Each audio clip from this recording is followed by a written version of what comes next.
Good morning, everybody. It is Monday, March 4th, and we are at the Transportation and Environment Committee. We have a number of items on our agenda today related to the FY25 to FY30 capital improvements program.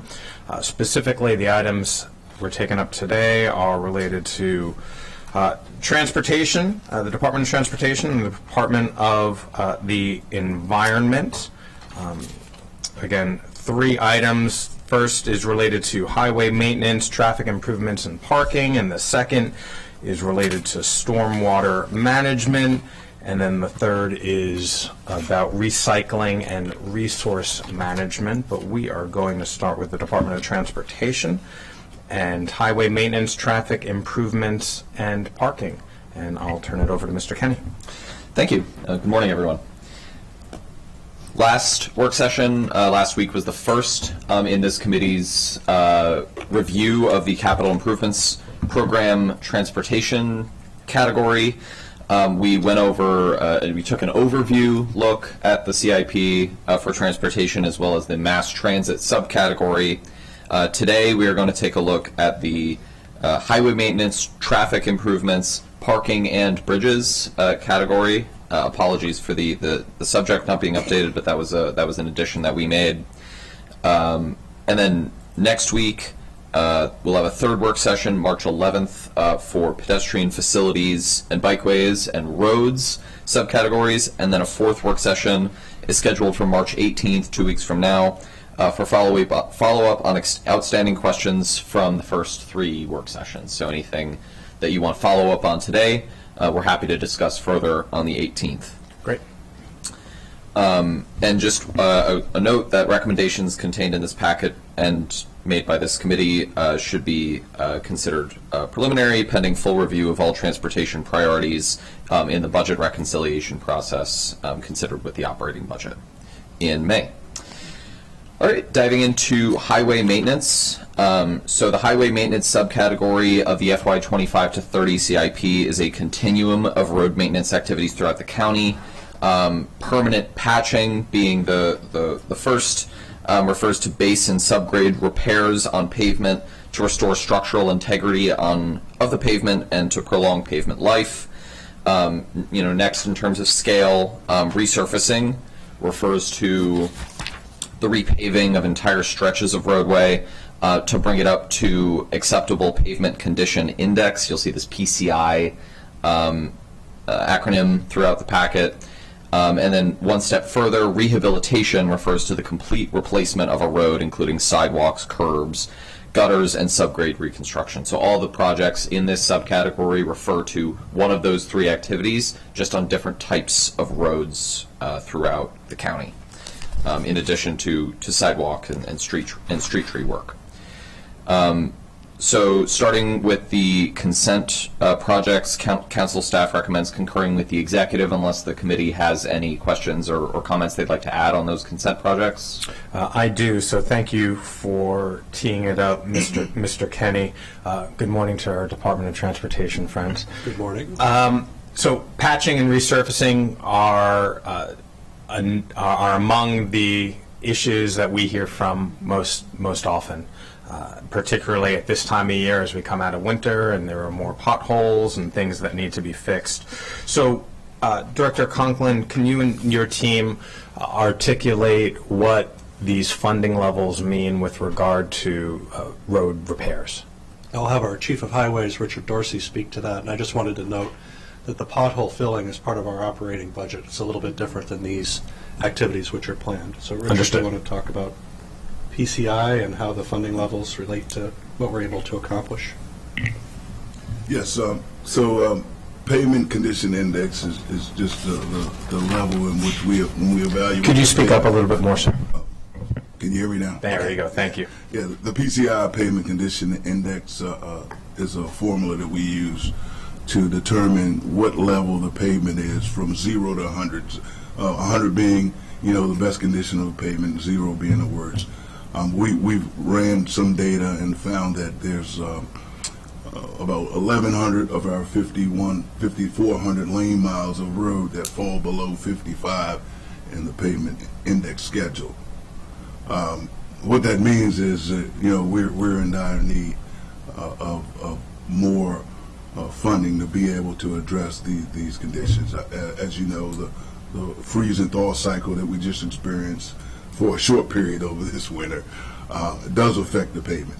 The moisture gets down into the subgrade and it causes cracking and failure of the subgrades, and we need to address those conditions.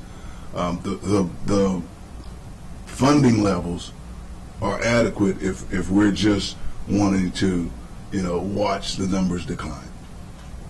In order to get our funding to a place where we can maintain, it's going to take a substantial more investment into the infrastructure, and it's a challenge. In the division, the department, we're doing our best based on what both the council and the county exec has provided us to work with, but we are declining. So based on what you're saying, the 8% annual increase over the next 6 years, that is just keeping up with the current effort? Absolutely. Okay. Yeah. I just had a question because I know some of our colleagues had questions during the last budget cycle on the index, the PCI, and it's noted in the staff packet. Are there efforts to revisit the PCI, or where are we with that? And I'm not asking for it to revisit. I actually appreciate the index and the fact that you plan and are looking at this constantly. So I should just preface my question with that. Okay. So yes. So we evaluate certain segments of our pavement every year. Yeah. So there's a 2-year cycle for residential and primary. So every year we're doing one of those networks of roads. Right now we're actively collecting data for residential roads. I think that's right around 4,200 lane miles of roads, and we will have a report sometime late July on those pavement conditions. Great. And maybe this is the question for Mr. Kenny. On the council staff notation here that says that is scheduling a following up briefing on the validity of PCI index. I don't think validity was necessarily the right word, but I've heard interest from council member offices that have had conversation with Mr. Dorsey's office about the future of what the PCI metric looks like, how we use it, because we are facing such a backlog, to have a plan going forward of how we can sort of claw back at that backlog in resurfacing. Great. I thank you for that explanation. It made me a little nervous to see validity there, because as I said, I think, Mr. Dorsey, thank you for the work that you're doing, and using the PCI to plan out and understanding the need for funds in this area. So thank you. I yield back. Great. Councilmember Balcom. Yes, thank you. I think that regardless, I appreciate the PCI metric. We need a metric to look at priority of roads. But it doesn't matter what the metric is or what we call it, we know that we're not reaching all the roads that we need to reach. So I appreciate having the mechanism to determine which roads need to go first. I'm sure we'll get into this. This is the first piece, and we've got a long way to go. But what if, I guess, if there's emergencies or when the roads aren't safe, those bump to the top regardless of what their score is? Yes, council member. So we always address hazardous conditions first. If there's an emergency, then we'll shift priorities. We'll utilize some of the operating funds to address those conditions also. Okay, thank you. Thank you, colleagues. And clearly PCI, as Mr. Kenny and as both of you noted, is important. So we can take a look at that at a future discussion, and there's a reason this is on the consent aspect. So without objection, we'll accept that. Great, thank you. Moving on, and I think that to sort of continue this conversation in the context of resurfacing for residential and rural roads, I pulled this one out of the consent because of this conversation around this backlog. So when you take the combined funding for this project as well as the permanent patching for residential rural roads and the rehabilitation for those residential and rural roads, you get annually about $24 million.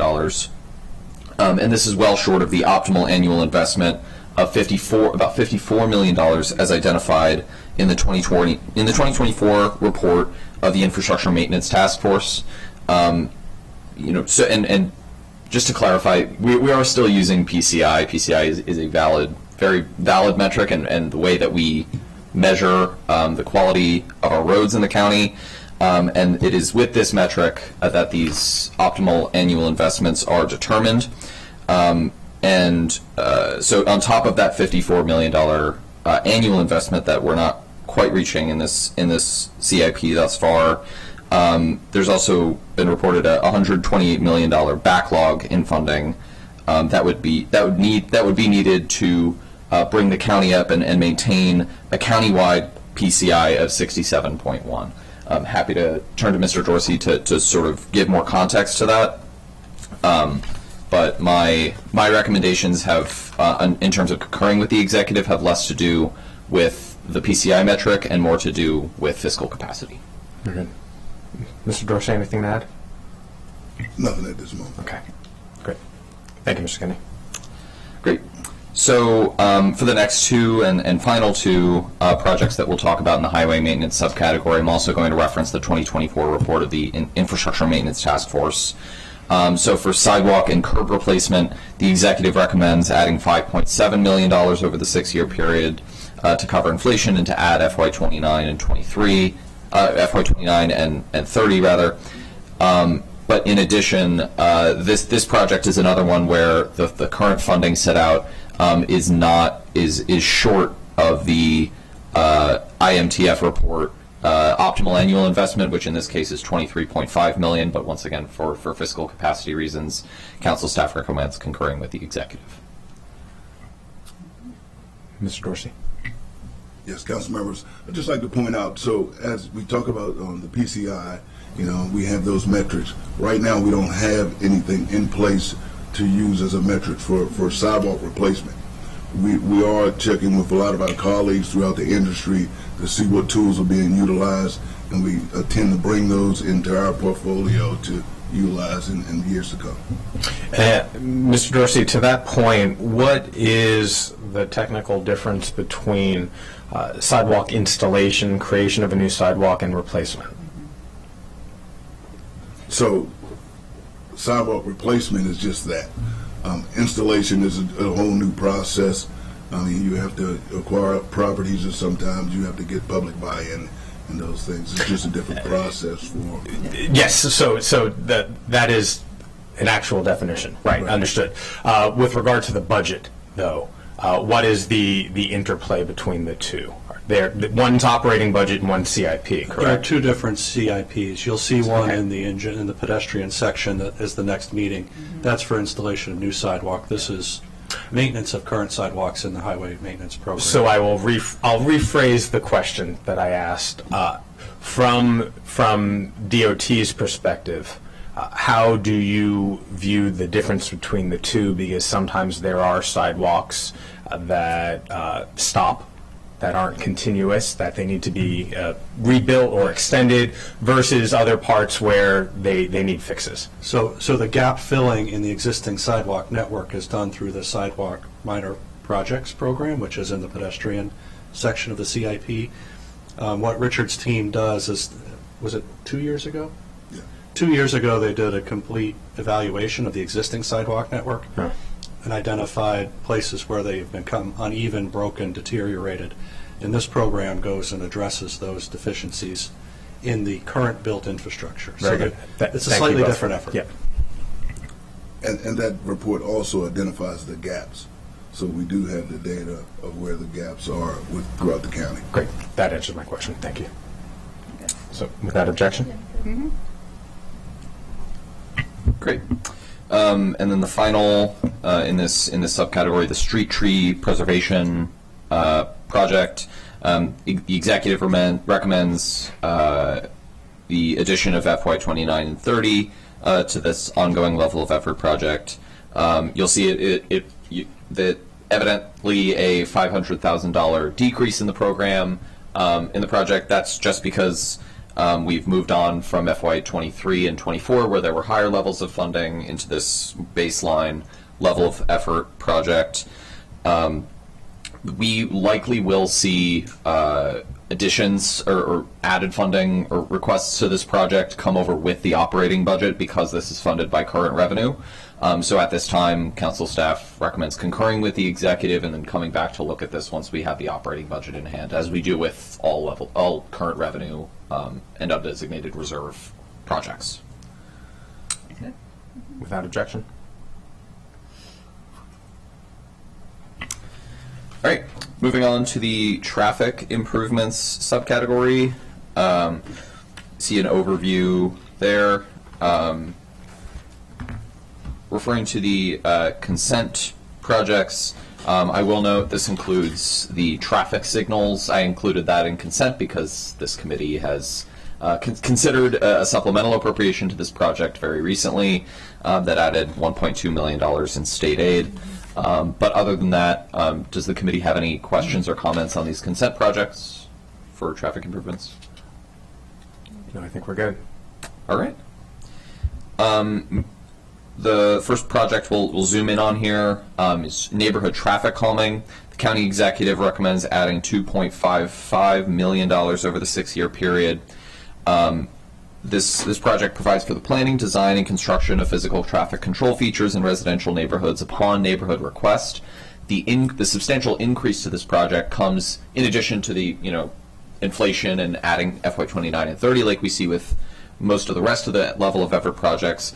Part of the increase for this project comes from a substantial increase in neighborhood requests. You'll see that the level of effort is more than doubled for this project, just due to the sheer volume of neighborhood requests. I asked DOT and Mr. Paler was kind enough to provide the figure of what it would take to fulfill all neighborhood requests every year, and they estimated that at about $850,000. So the committee can do with that what it will, but generally for fiscal constraint reasons, council staff recommends concurring with the executive. Mr. Paler, thank you for joining us. Can you talk about the different types of calming that is currently underway, and then also, I think what would also be helpful are kind of the costs associated with the different kinds. What are some of the more elaborate and more expensive types of calming measures, and what are easy fixes? Well, good morning to you. I hope you're doing well.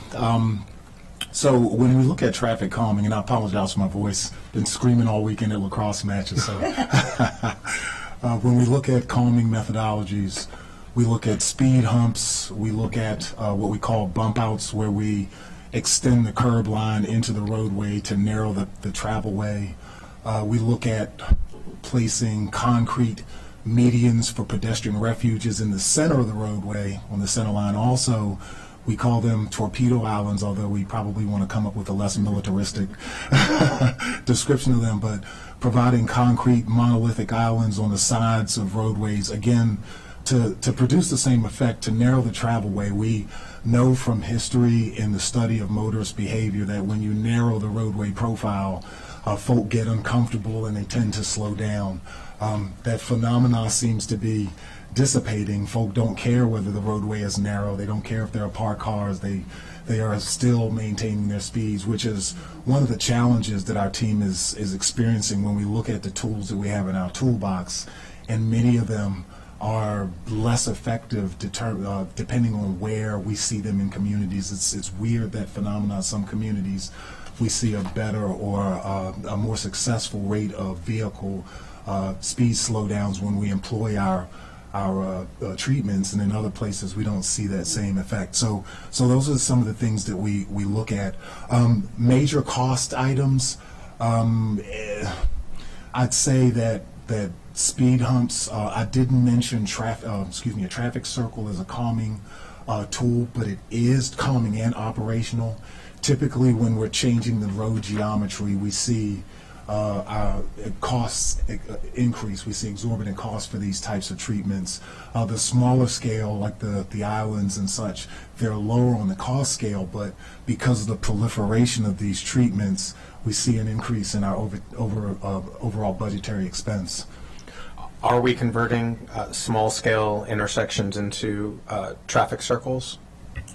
We try to, so Councilmember Glass, we try to look at that when it's appropriate. There are constraints such as the right-of-way that we have to contend with. And again, when you're talking about right-of-way takes, the cost of your project goes up.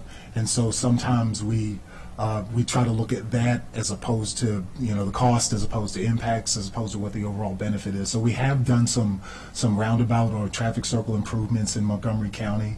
But we look at that sort of, maybe not extreme is not the right word, but sort of mechanism for correction has to be appropriate. So we take that very seriously, especially with the budgetary constraints that we experience. And that would be one of the more capital intensive for all the reasons that you mentioned, the right-of-way and such, right? That is correct, sir. Understood. Councilmember Stewart. Thank you very much. Mr. Pella, is this pot of money for requests specifically, or is it also used proactively by the department? I'll say yes. Primarily, it's for requests. Because of the limited resources that we have, Yeah. we're simply unable to be as proactive as we'd like to be. I'd love to have an unlimited budget with unlimited staff, and we could patrol the county and get this work done. But yes, it's primarily proactive. Great. And one other question, and it may not be in this pot of money, but maybe somewhere else, and this is an ongoing conversation, as we are seeing more and more in the county and in the region, these car meetups that are happening we get sometimes hundreds of cars in one location. Downtown Silver Spring, unfortunately, on Fenton and Ellsworth is one of those places that we do see that happening. Sometimes they're on state roads, so New Hampshire Avenue and other places that we need to talk to the state about. But as we are seeing that increase, and my office has been talking to the executive's office about looking at ways to inhibit those car meetups, because what happens is the cars come and then they start doing donuts, like in the intersection of Ellsworth and Thayer. Would this pot of money, would there be another pot of money that you think those type of measures might fall into? And we can follow up too. It's just as we're talking about this, it's been top of mind for folks. Yeah, thank you, Councilmember Stewart. Probably good for a follow-up. We would have to evaluate or assess what the conditions are at a particular intersection or location where this phenomenon was occurring, and then try to determine whether or not we could employ some kind of traffic control treatments that would abate the situation.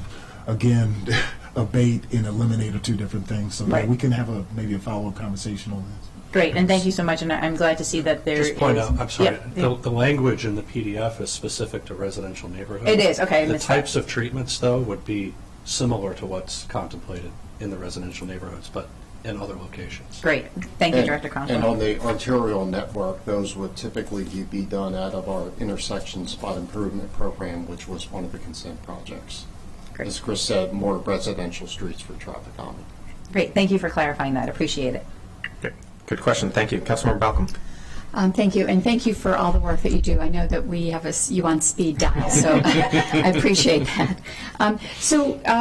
How do you prioritize the requests that come in if we can't meet all the requests? Is there a priority of accidents or speed, that type of thing? I would be careful to say that we can't meet all the requests. No, that is not. We typically look at them as they come. They do rise to a level of importance depending on safety or operational DARFs that we see. So if we note that there is some kind of crash, or especially if it's a serious injury or fatal crash, we would give that more attention.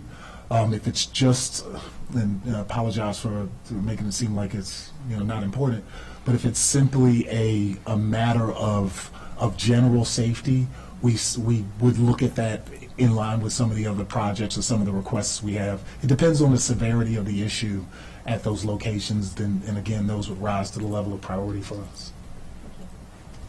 Very good. So we'll approve that without objection. Great. So moving on to the pedestrian safety program.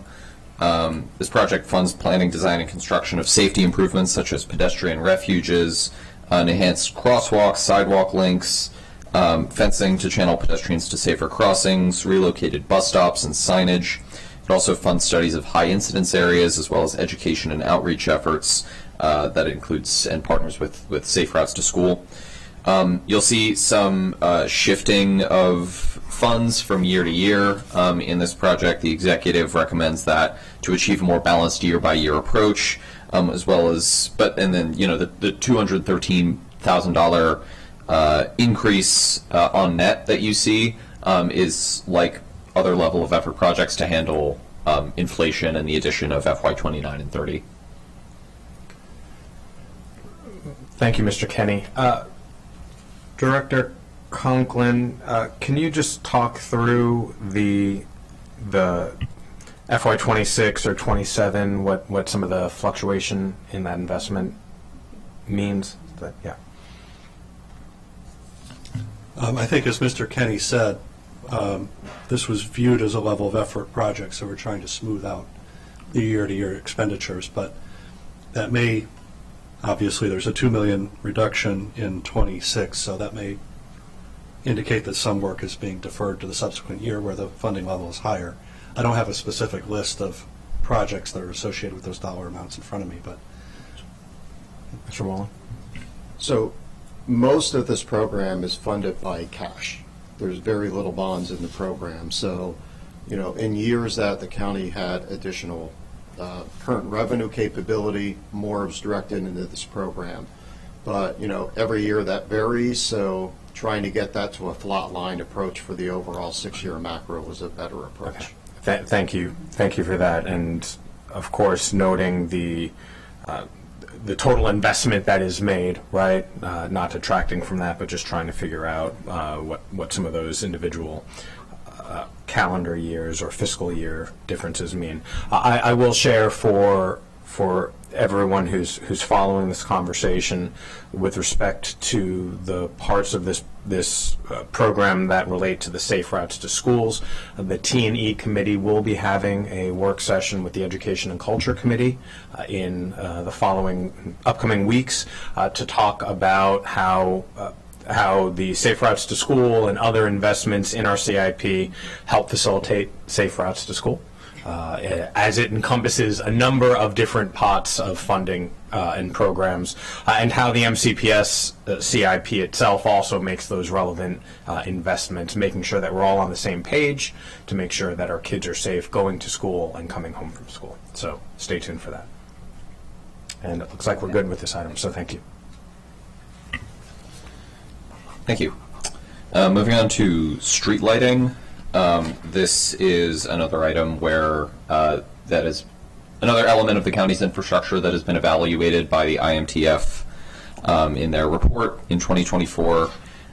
So the county executive recommends adding $2.76 million to this level of effort project. In addition to inflation in FY29 and 30, this increase reflects increased PEPCO costs for installing and energizing new lights and to support increased project workload caused by increased rates of drivers crashing into and knocking down streetlights.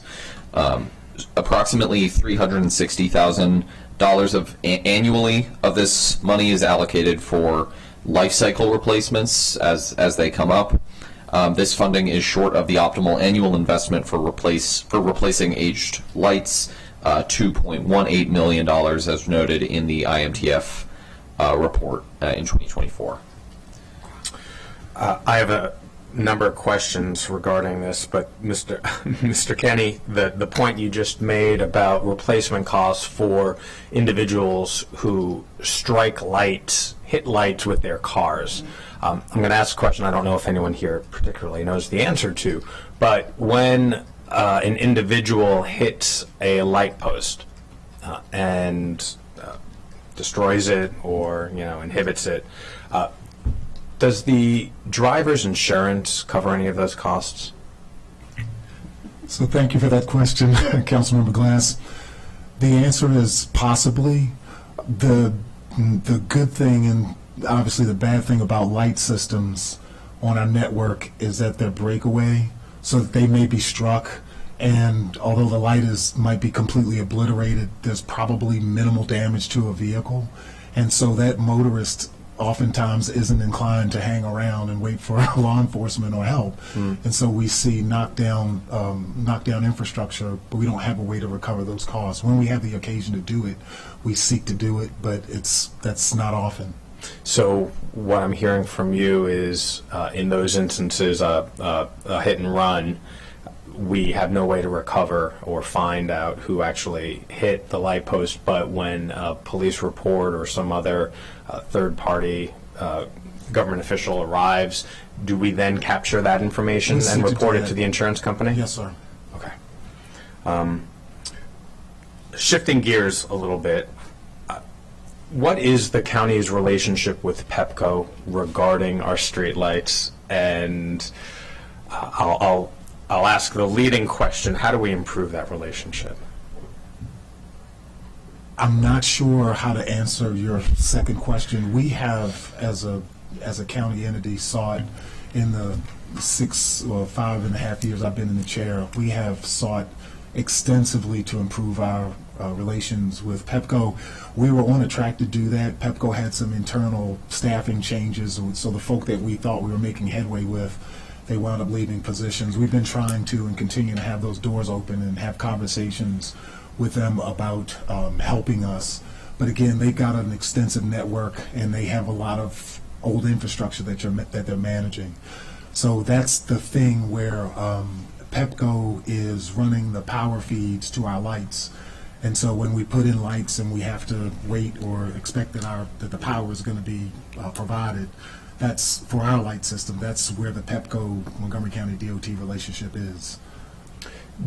Just a couple other elements. The lights that are on utility poles are owned and maintained by PEPCO. The county may pay to have a new light installed in those locations, but the maintenance of those is fully within their system. And the other utility providers in the county, BG&E and Potomac Edison, also have relationships with the county where Potomac Edison, for example, I think owns their light infrastructure in its entirety and maintains it. BG&E, I'm not sure how theirs works because it's a much smaller portion of the portfolio.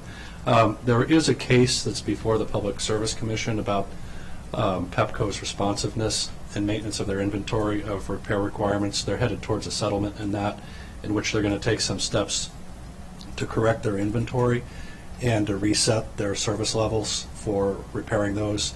Former Delegate Carr has championed that, and the county has provided some support for the resolution there, and it appears that PEPCO is going to settle that case and take those steps. So hopefully, again, that makes some improvement, but again, as Mr. Paylor said, they have a large physical plant to maintain, and their primary focus is usually on customer outages rather than these issues. Right. And thank you for mentioning former Delegate Carr. Clearly, I've spoken with him about this, and I've spoken with former Delegate Barve, who's now on the Public Service Commission, about this as well.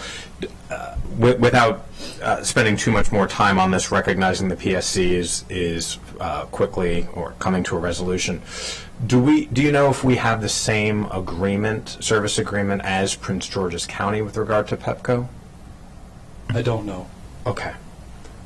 It's been shared with me that there might be different agreements for the different counties, and so that might be a place where at least the PSC could maybe weigh in and make it more equitable for all of our taxpayers. And municipalities. No, I'm just saying. And municipalities. Yeah. No, I'm good. No, yeah.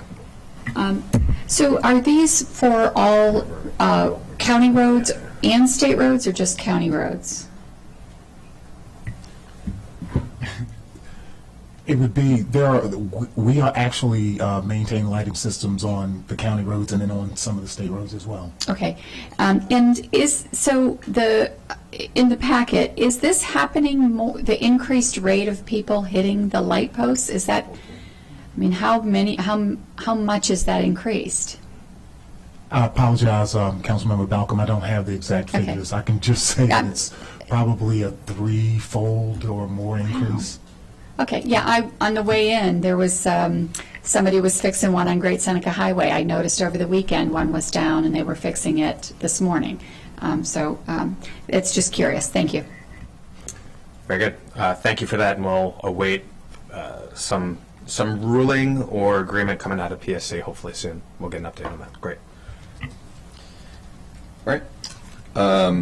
Moving on to US 29 street lighting. The executive recommends adding $143,000 to this project.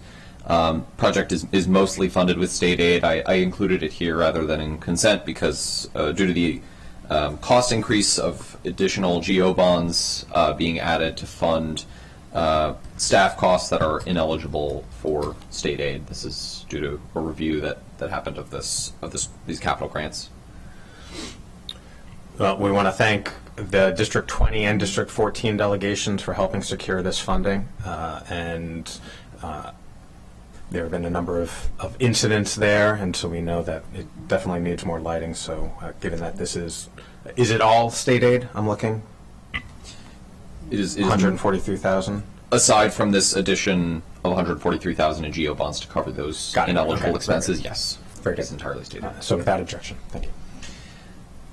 Moving on to this final project in this subcategory, the White Oak Local Area Transportation Improvement Program. This or LATIP for short.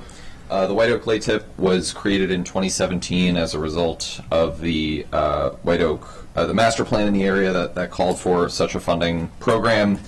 At the time, the 101.8 million total project costs were a sum of the transportation improvements identified by DOT at the creation of the LATIP in 2017. Those projects were meant to be funded by a fee on new development of about $5,000 on per PM peak hour vehicle trips created by each development. We've created similar programs elsewhere in Silver Spring and in Forest Glen. We now call them unified mobility programs. All of these are codified in the growth and infrastructure policy. However, since 2017, due to a lack of development in White Oak, or at least development that has been finalized in that time frame, no LATIP fees have been collected. Therefore, no improvements have been able to be made.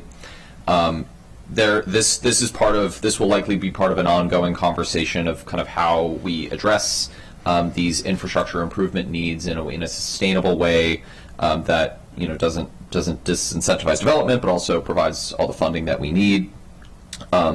This the $101 million figure is outdated. DOT estimates that the figure is likely more around $277 million, and fees have not gone up from that $5,000 fee per trip. This is all summarized in a memo on circle page 116 to 122. I would like to propose, council staff recommends that these fee changes and total funding be looked at when we get the growth and infrastructure policy update this summer. And so for now, as a placeholder to concur with the executive on this project. So, Mr. Kinney, I appreciate that recommendation, and we'll be taking this up when we take up the growth and infrastructure policy this summer. But this speaks to another disconnect within some of our transportation funding mechanisms, just like the parking lot districts, that I think, as conceived, they served a purpose at one point in time, but as things have moved on, and as, quite frankly, growth has stagnated in this part of the county, it's underway. The proposals are there. It just has not happened to the level of expectation some years ago.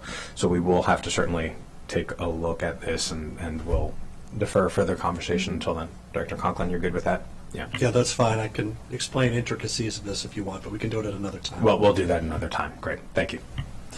Thank you. Moving on to the parking subcategory. The consent projects You'll see there are 6 of them, both the facility planning and parking renovations for each of the 3 parking lot districts, Bethesda, Silver Spring, and Wheaton. The renovations stem, the renovations that are conducted under that program stem from the facility planning projects, but unless the committee has any questions or comments on these consent projects, happy to move on. I think we're good. Great. So most of what we're going to be talking about here are 3 new projects that this committee actually took up during its work session on February 22nd of this year. They are security camera surveillance systems in each of the 3 parking lot districts, Bethesda, Silver Spring, and Wheaton. Items 2, 4, and 5 in this category of the packet. I will go over sort of the Bethesda one, and then if it's all right with you, sort of ditto on the Silver Spring and Wheaton parking lot districts, because it's largely the same project. Right. So in this Bethesda, the new project provides funds for FY 24 and 25 to initiate the installation of additional security cameras within the 9 parking garages operated by DOT in Bethesda. Combined with those other 2 projects in Silver Spring and Wheaton, DOT will install 290 cameras, doubling the existing the camera coverage in the county's parking lot districts. As we reviewed during the February 22nd work session, this is due to increased calls for safety and that have come up in the parking lot districts. This committee is as well in a joint committee with the Government Operations unanimously approved supplemental 2454, which appropriated the funds for all of the funds for this initial phase of the project that are outlined in this CIP. But there will be other phases of the project that come down the line in the CIP as well as in the operating budget. I know that we just approved the special appropriation for this just a few weeks ago. But Director Conklin, can you just talk about the timeline and or re-up the installation process for the 3 different parking lot districts? Good morning, council members. Jeremy Souders, I'm acting division chief for DOT parking. The timeline is we're currently drafting a solicitation, so the total number that you see in there is yet to be determined. That will be informed by the solicitation that we're putting out on the street to determine the installation. So right now we're still in the planning stages of developing that IFB to give to procurement. In terms of timing, most of it will be obviously FY25 implementation going forward, but the expectation is that we will potentially double the cameras that we have existing, and with prioritization being on high incident areas as well as vehicle and pedestrian entrance exits to the garages. Great, thank you. Given that we just approved this, we will continue supporting it. Thank you. Thank you. Great, thank you. And then going down to the Farm Women's Market parking garage. This project is a part of the redevelopment of the historic property known as the Farm Women's Market, which will include Lot 24 and Lot 10. This redevelopment will renovate the existing Farm Women's Market include the construction of new housing units, retail space, outdoor park space, and an underground parking garage. The parking lot district will purchase the garage from the developer with milestone payments made during the construction of the garage. Council staff recommends concurring with the executive. If I could ask. I was going to ask for a general update. Yeah, sure. Yeah, thank you. There are a bunch of components to this. There's a project that the Parks Department is developing with the developer of this parcel that's in a separate CIP. There's contributions from the town of Chevy Chase, which will be headed directly to the developer as well. And then there's the parking component, which is the county's purchase of a new underground parking garage. That is what's reflected here. Those agreements are in various states of being completed. A separate agreement between Parks, a separate agreement with the town. In our agreement, we actually have a meeting this afternoon with the development team to work on some details of the parking garage purchase agreement. So I was actually going to ask that the committee not take an action on this item today and that we revisit it in that, I think it's March 18th work session, because we may have more details about the timing of the expenditures that are in here a little bit later on. What's in here now is kind of mechanical, moving things forward in the CIP, and it may not match what we ultimately get to with the developer on an agreement for the parking garage. This sounds prudent, and look forward to getting that update from your meeting later today. Great. Great. And would the committee like to revisit, or does the committee also approve the Silver Spring and Wheaton security surveillance systems as we discussed before? That is unanimous, yep, without objection, and we'll delay consideration of the women's market, yep. Great. That concludes the parking subcategory. Thank you. Moving on to our final subcategory that we're considering today, bridges. A pretty small consent category. There's a lot of moving parts with individual projects here, but does the committee have any objection to moving, have any questions or comments on the bridge design or bridge preservation program projects? I think we're good. Thank you. All right.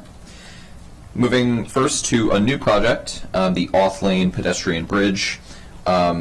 This new project is different from from all of the other new bridge projects in this CIP in that it did not come out of the bridge design project. It came out of the pedestrian safety program, I believe, or one of the other CIP. Transportation feasibility studies. Apologies. Thank you. This is you'll see a pretty low cost for this project, $250,000. This is due to its first relatively small size as a pedestrian bridge, and the ability to assemble prefabricated components to build it. This project came from sort of a desire path of community members using the natural path on a section of unimproved public right-of-way as a shortcut between Auth Lane and Kersey Road. Sounds good. Great. Moving on to bridge renovation. This project provides for the renovation of county roadway and pedestrian bridges that have been identified as needing rehabilitation and repair work beyond routine maintenance levels to assure continued safe functioning. The county executive recommends a substantial net $12.757 million increase or decrease in project funding, most of which comes from the fact, again, that as we saw before with other projects, that FY23 had more substantial funding than the years in this CIP, so just it's a matter of moving on with time.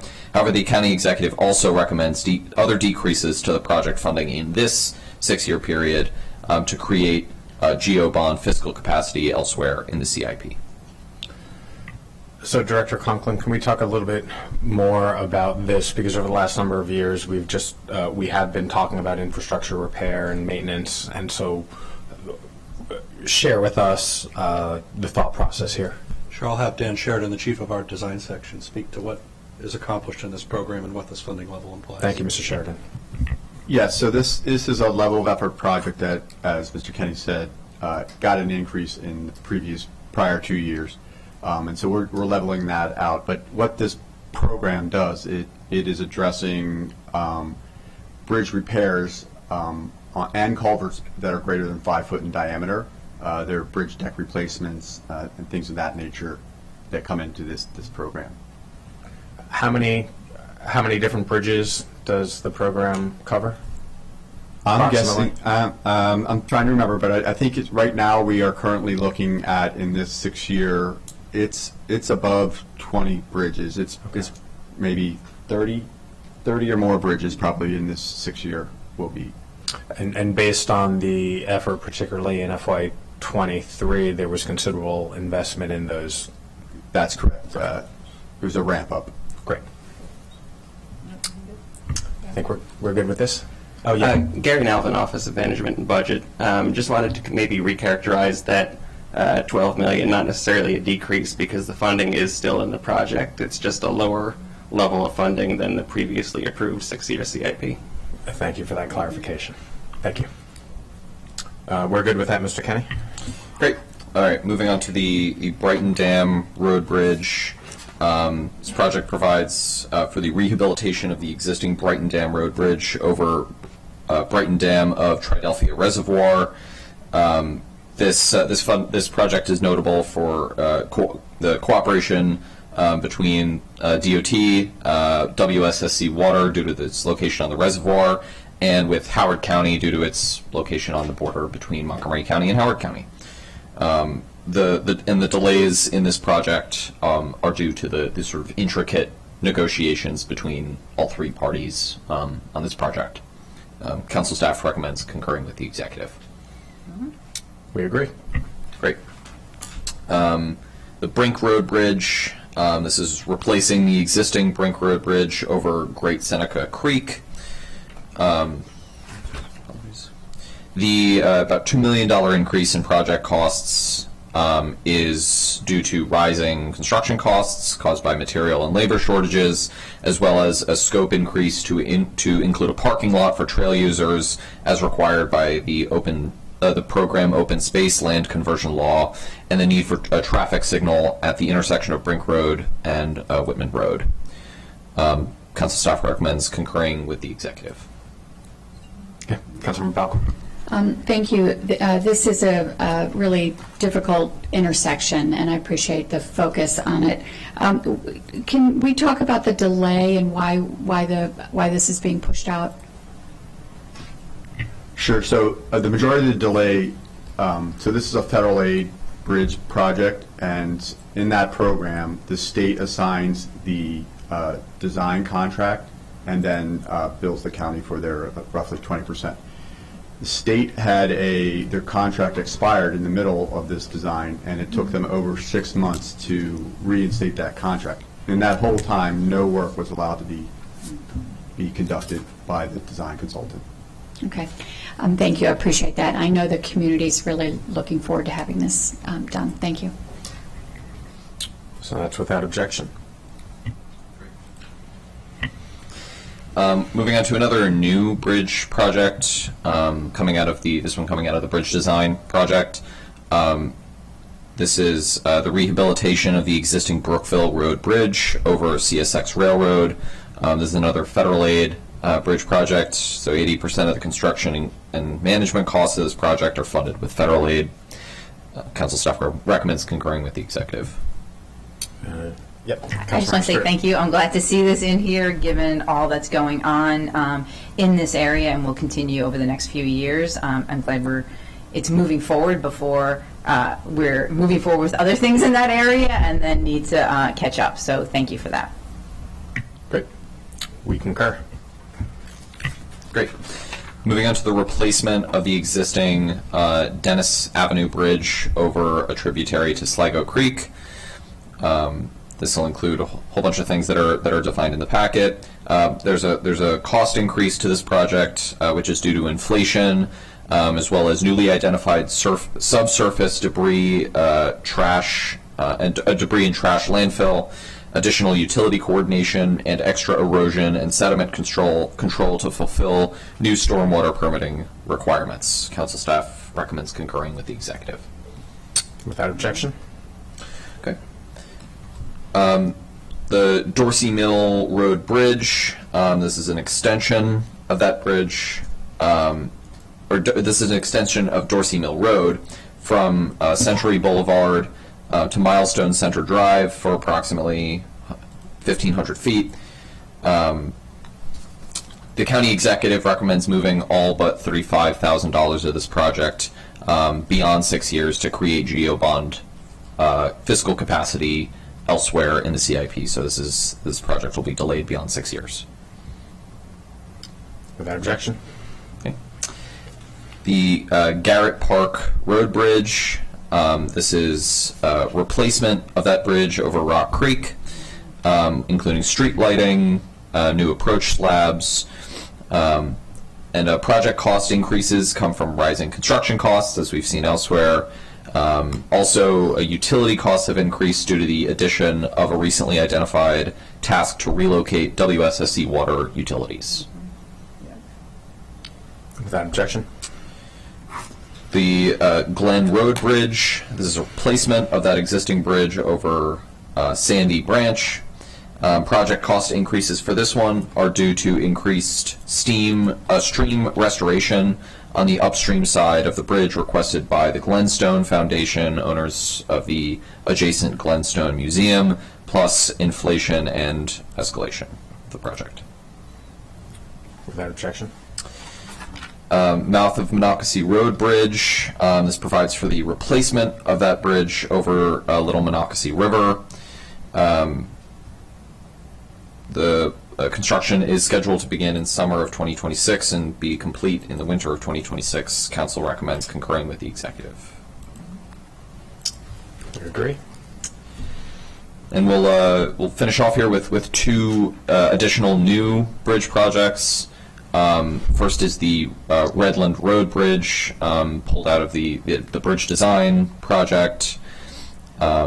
This is a brand new project. It includes the approach roadway work at each end of the bridge as necessary to tie into the existing roadway. And the design expected to be complete by 2024. Construction starting in 2025 and being completed in the fall of 2025. Very great. And finally, the new Schaefer Road Bridge provides for the replacement of the existing Schaefer Road Bridge over Little Seneca Creek. The existing gravel parking area at the southeast corner of the bridge will also be reconstructed to be an asphalt parking area. Design expected to be completed in FY25. Construction expected to start in FY26 and be completed in FY27. The district council member says it's great. Good to hear. All right. That is all we have today, unless council members have any, or committee members have any further questions. We have a couple items for follow-up at the March 18th session, which council staff will prepare. Nope. Councilmember Balcom.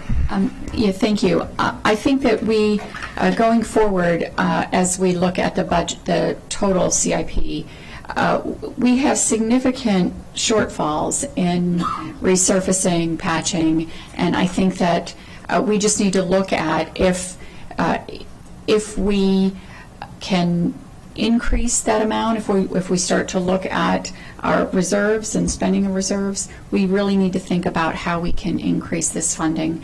We hear it from our constituents all the time, and so I just want to put that on the table where we agree with the packet, but if there's a way to increase funding throughout the process, we need to consider that. So Councilmember Balcom, tease up the next conversations.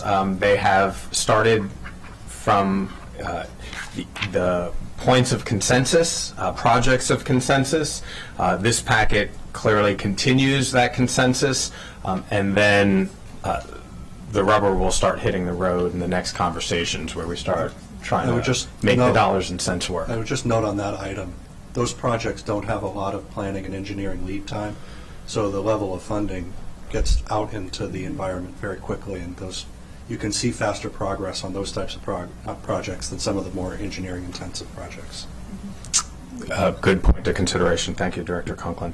Thank you to the DOT team, as always, and we'll see you back. Oh, you're here. That's right. Are you guys? Yeah. We're going to share the table with. Oh, that's why. Okay, because I see stormwater management. So.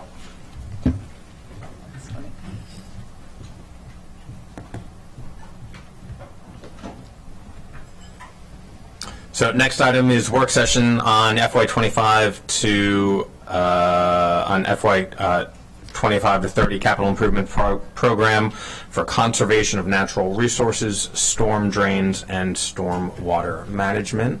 So DOT is staying, and we welcome our DEP partners, Director Munger and his team.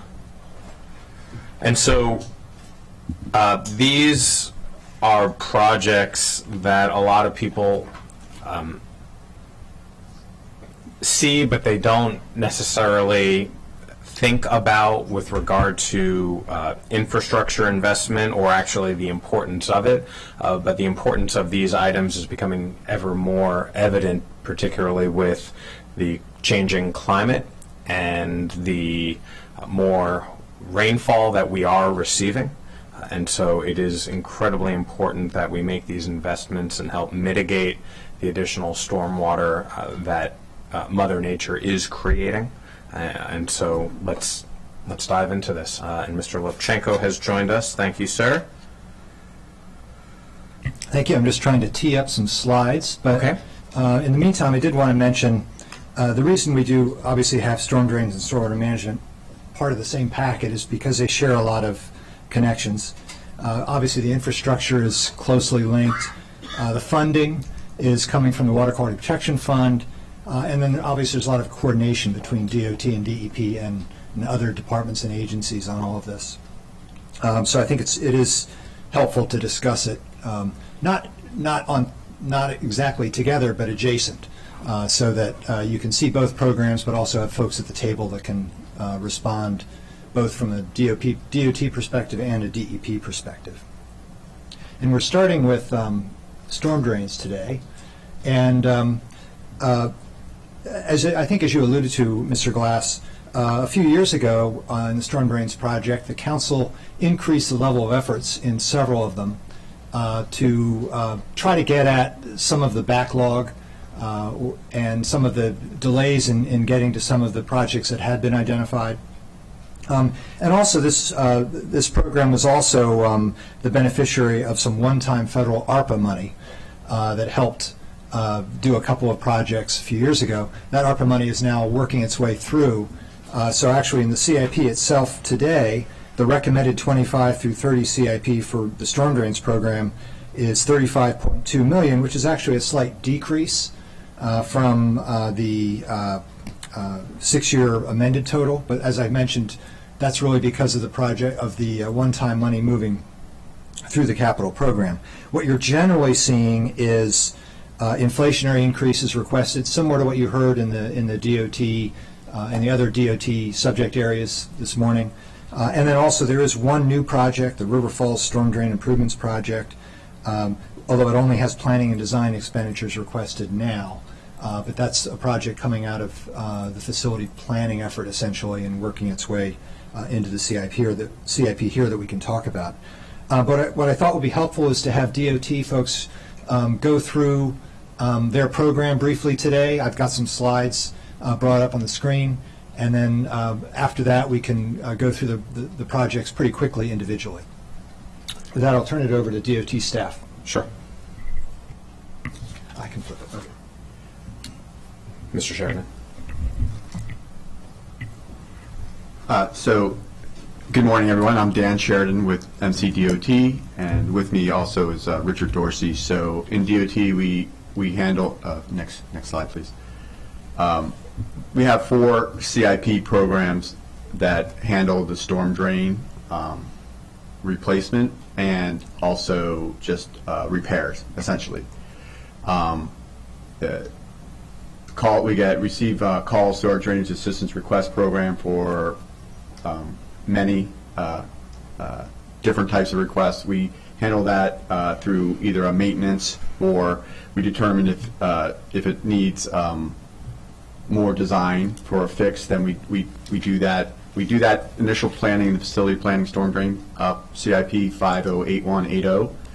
Then if it needs more design or construction, it goes into either our storm drain general for repair or outfall repair. And then we also have our storm drain and culvert replacement, which is 501470, which is essentially just handling emergency repairs of existing storm drain system and culverts. Next, please. This slide is kind of showing our number of requests that we get, and they're closely related to how much it rains. The big spikes are back a few years when we had flood events within the county. So we actually had a little tapering off, if you will, in the past 2 years, and that, I think, is basically related to we had somewhat of a drought at the end of last year. So that's what this slide shows. Next, please. And here's just a couple of projects that these 3 CIPs take care of. Here is a drainage issue again, we removed pavement and rebuilt the curb so that we wouldn't have standing water. Next slide, please. This one, as you can see in the first picture, no curb or gutter system there, water just flowing across sidewalk and flooding adjacent property. So we added a microbiome retention swale in the second picture, and actually it has plants in it now. So that allows two things. It gets, and we raised the sidewalk, so now the sidewalk is functional during a rain event, and also there is some water quality benefit to soaking the water into the microbiome retention before it goes to the new inlet. Next slide, please. This is Lucas Lane, again, a county road, just dead end. The owners of the townhouse put up a barrier because they were the recipient of the water rolling off the road. Kind of created a ponding situation. County stepped in, added an inlet, and piped the water off site, so alleviating drainage problems on 3 adjacent properties. Next slide, please. This was a storm drain was failing, and also just off the screen we added an inlet to prevent the rainwater from rushing down the bike path that leads to Rock Creek. So combination with Parks Department, we do a lot of our projects end up being coordinations with Park because these storm drain systems are going to the receiving water, so where they leave the storm drain and then they typically end up in a park. In this case, it was just a tributary to Rock Creek. Another, it's hard to see, but we removed about 30 feet of an existing stub roadway here, and at the end of it, we added a microbiome retention facility. This one, you can see some plants into that, so the water will, again, first of all, we removed like 20 or 30 feet of dead road space and added a microbiome retention that allows the water to seep into the ground. That provides a water quality benefit and also the flood mitigation a little bit. This one is the MacArthur Boulevard. This head wall that you see here is pre-Civil War construction. Above it sits the 2 raw water intakes. One was built prior to the Civil War. The second one was added. It brings raw water from the Potomac River down to the city, Washington, D.C.'s raw water supply. So you can see it's all backed up with sediment over the 100-plus years, 2 or 3 feet of sediment sitting within the culvert, and is cleaned out mostly by hand, but restoring the flow to the original design capacity. This one is a Fairfax Road at Glenbrook Road. We were experiencing flooding at the intersection there. So we added a linear microbiome retention facility there, and then in the median, before picture, water was not able to get to the median. We added the microbiome retention, again, water quality benefit, also stormwater management benefit as well. And this is the second part of that at the intersection, making use of that green space there. Again, these areas have all been planted since, and they will have plants mature over the years, and they're made to uptake of the harmful parts of the stormwater runoff. So environmental benefit with that one as well. So this Howard Avenue had just water. It's hard to see, but water just flowing off, creating erosion before it heads to Rock Creek again. Added a curb and gutter and a spillway, and then just at the end of the spillway is a plunge pool. Hard to see here, but it allows for the velocity to slow down and also soak in a little bit, so a water quality benefit to the receiving stream, lower velocity, and again, nutrient uptake as well. And this last slide is an outfall repair. The pipe was lined. It was a corrugated metal pipe. We have a lot of those out there that are rusting just due to the age. They've been put in since in the 70s and 80s. So we did a lining to prevent sinkholes from that were occurring over top of it, and then reconstructed the outfall channel again with a plunge pool and this riffle grade to slow down the exit velocity as it leaves the storm drain pipe, and then again it's heading into a creek there. So then the last one of our CIP programs is 501470, which is storm drain culvert replacement. And again, this is almost all emergency type existing storm drains that are failing, creating perhaps roadway closures. So we're trying to stay ahead of that. Again, and that's what that program does. And the next slide just shows a list of all the projects that Highway Services completed in 23 and 24. And the next map just shows a graphical representation of all those projects. I think it was 30 and 23, and we're on our way to getting that in 24. And the last two slides are an example of this. The left slide shows well, you can't see it, but it was a clogged and frequently failing storm drain. It was replaced, and some curb and gutter and inlets were added to increase the efficiency of preventing water from running off the roadway. And the last slide, again, is the slide on the left. It was no storm drain infrastructure there. It was just overland flow that was creating erosion on adjacent properties. These inlets and the channel was piped, eliminating the erosion. So sometimes if a project is too big in scope, it'll come out of this program as a standalone. There are none, and that's the limit is $500,000 or more. There are no projects coming out at this point from this program. Thank you very much, Mr. Sheridan, for that presentation. The photos and the before and after are extremely helpful to provide context to what you all are doing, really important work, and also appreciate the geographic diversity throughout the county, recognizing there are needs in every corner and in every council district. So thank you for that. I don't have any other questions. I don't know if colleagues do, and I don't think we do at this point. So thank you. All right. I think we can go quickly through the projects through the budgetary aspect of it. Yep. Page 3 of the packet just summarizes the expenditures and the funding. I'll just reiterate that we are seeing a slight decline in the 6-year total because of the federal aid passing through the CIP, the one-time federal aid.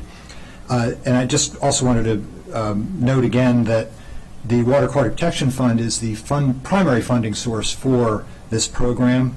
Most of it is water quality protection bonds, or revenue bonds. A portion of it is also current revenue within the Water Quality Protection Fund. So this, like the Stormwater Management Program, does have an impact on the Water Quality Protection Fund, which we talk more about in the operating budget discussion in terms of the impact on charges. It doesn't have a direct impact on GO bond affordability or broader CIP affordability, but it does obviously affect the fiscal plan for this fund. So we do focus on that a little bit more on the operating side, but if necessary, we can revisit the CIP as well if we're trying to figure out how to make the fiscal plan work over time. Okay. With that, I also wanted to note, and you've heard this in other discussions, the Infrastructure Maintenance Task Force report, draft report that came out earlier in February, does have a storm drain component to it. Now, as with many other projects, what's called the acceptable annual replacement cost is a formula driven from looking at the total universe of inventory and dividing that by how much you would want to do by how fast, and you come up with a number. And in almost every case I've seen, we are well below that number in our CIP. But that doesn't mean that we are necessarily in bad shape with particular programs. It really does depend on the individual project you're looking at. However, as I mentioned a few years ago, we looked at these numbers and felt that we needed to add some dollars to this effort, partly because of the Infrastructure Task Force report, but also because we were hearing from DOT that they had projects that were having to wait in different stages of work because of funding limitations. And so the council did support some significant increases in those level of efforts. So did you want to speak to that? Oh, okay. So that's one piece. So once again, we're still seeing numbers. I think I noted here that we were in about a 36% of the acceptable annual replacement cost. So that's important to keep in mind going forward. The one thing I will note, though, is it's not in this program, but in the stormwater management program, we have the new implementation of the flood management study, which is a very large project with placeholder dollars in it. But it's very likely a fair amount of that may be geared towards storm drain and other infrastructure that might benefit this program. That, once again, those are placeholder dollars. They'll be allocated once those projects are better known. But there's $153 million in 6 years, so that would be a significant infusion wherever that goes. So I think staff's comfortable this year going with the inflationary increases, and we'll see how that flood management program works out. And we can revisit these level of efforts in the future, especially if we hear from DOT that they are starting to fall behind again on particular projects. With that, I can just quickly go through the individual projects. You heard earlier about the facility planning project. That's right up there is on page 4 of the packet. The level of effort, the approved level of effort was $480,000 a year. The recommended level of effort has a slight increase, or more, inflationary type increases in 25 and then in 26, getting it to about $534,000 a year. Once again, just trying to keep up with costs. Not necessarily going to mean you're going to be doing a whole lot more with that, but trying not to fall behind. And staff is supportive of that. Outfall repairs, you're seeing similar recommendation. The approved level of effort was $924,000 a year over the 6-year period. The executive is recommending a bump in 25 and then an additional bump in 26 and beyond to get it to about $1,029,000 a year. Once again, just trying to keep up with costs, and staff concurs with that. The storm drain culvert replacement project, which you heard earlier, that starts on page 6 of the packet. That had some one-time dollars in FY23 in it. I think I have to mention here, it's a couple $1 million added in ARPA dollars. With those moving out, you're back to a level of effort of about $1.7 million in the approved CIP. Their recommendations increase that up ultimately to about $1.9 million in the FY26 through 30 period, a slightly smaller bump in 25. So once again, just trying to keep up with costs in that project. As you heard, a lot of this work is emergency work, but to the degree they have funds available, they can also do some systemic work out of this project, if and when there would be funds available. And that might be what perhaps comes out of some money out of the flood implementation project. We could move into this project to help with some of that proactive work. And then the last level of effort project is a storm drain general project. This deals, as you heard, with projects that they're too big to be done in a maintenance standpoint or with existing staff, but they move into a more general project where these under $500,000 a year, and they're done in this. The level of effort here was $2 million a year, and they're recommending an increase up to $2.225 million per year. And staff is comfortable with that. The last project is some planning and design money for the River Falls Storm Drain Improvements Project. This project was identified earlier, and there was a federal grant that provided some initial planning work for it. It predates actually the flood management study, but in many ways it looks a lot like that in terms of the future work you're going to see out of that study, where it tries to take a holistic approach to dealing with flooding issues in particular neighborhoods. So this reflects the additional design work involved. The order of magnitude costs are noted in some of the study work that's been completed to date of about $8 million. So these projects can get expensive in a hurry. Staff's recommendation here is that we hear more about this project as they move through more design and understand if it's still an $8 million project or it's become more, and also how it may relate to the flood management, the implementation project on the stormwater management side. This project is not in one of those priority areas that is being looked at in the flood management study, but a lot of what's done in this project could inform what happens, or some of the tools and strategies they may use in other projects that are. So staff's supportive of this as recommended by the executive, but does recommend that we come back to hear more about this project when they reach another threshold of design, so we can understand the costs and how it relates to the flood implementation project. And that's it in the stormwater and the storm drain program for now. Great. Thank you for that explanation, Mr. Levchenko. And so without objection, we'll support all those projects. Thank you to the DOT team. Next up is the stormwater management program. We have our DEP folks here. And I'll have them come up. I'm going to bring up some slides for this.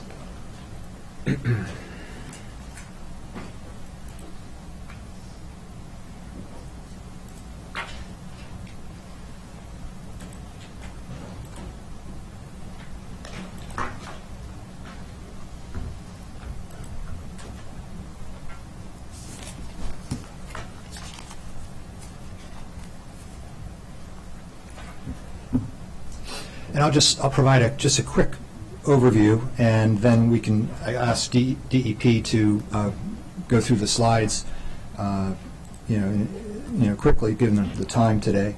The 6-year amended program for the stormwater management CIP is about $129 million, so it's a substantial CIP, mostly funded, as I've noted in the packet, with some form of water quality protection bonds, current revenue, and also long-term financing from the state, low-interest long-term financing. And then there's some various other areas, including state aid, direct state aid, as well as some federal aid when it becomes available. So the current revenue general in this project has been declining over years and is mostly behind us, just working its way through the CIP. So the recommended CIP, as I mentioned, does have a big increase. It's now showing as a $306 million recommendation from the executive. As I mentioned, most of that relates to the implementation of the flood management program, although there are some other marginal increases in some of the existing projects as well. So I'll stop there and let DEP work its way through the slides, and then we can come back and work our way quickly through the packet. I think that's a great idea. We'll turn it over to DEP and Director Munger. Thanks so much, Council Member, and I want to say a very public thank you to each of you and your teams for making time last week to get out and see these projects. A picture's great, and we'll see some more pictures today, but really appreciate you taking the time to see it in person. And obviously, as you saw on those projects, we work really closely with the community members in the affected area and throughout the county on these projects. So really appreciate you taking the time to see that. As was noted by our DOT colleagues and Mr. Levchenko, stormwater management is a shared responsibility across several departments, so we're happy to be here this morning speaking about it. I want to note before we jump into the presentation that we continue to seek additional funding sources, including federal grants in support of this work. Pleased to announce that, as is referenced in the presentation here, that we were recently awarded $100,000 from the Chesapeake Bay Trust that we are going to use to fund a program for watershed restoration with congregations. So we continue to go after all available funding to support this work. As you'll see in the presentation here, these projects are really key to meeting our MS4 permit requirements with the state. So we really appreciate your continued support for this.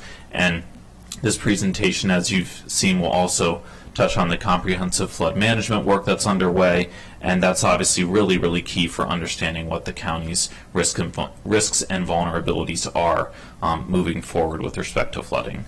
So with that, I will turn it over to Amy Stevens, Acting Division Chief for the Watershed Restoration Division, to walk through the slides. Good morning. Good morning. Okay, go ahead. Next slide, Keith.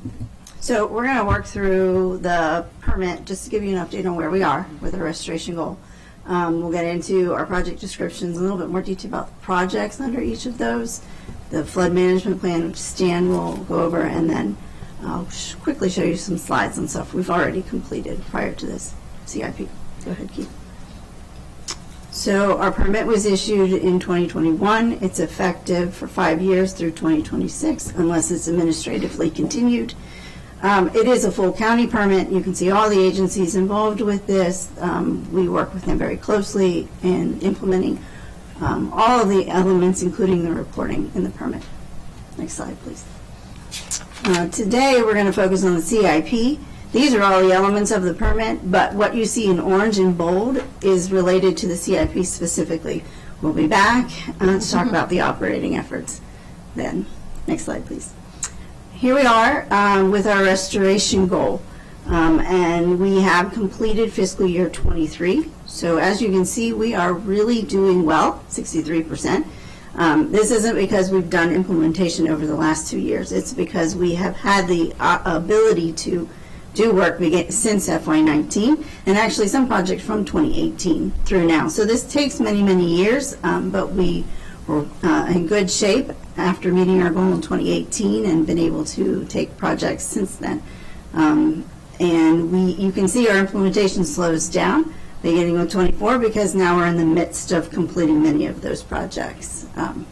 But we are on target to meet our goal in year 5. Next slide.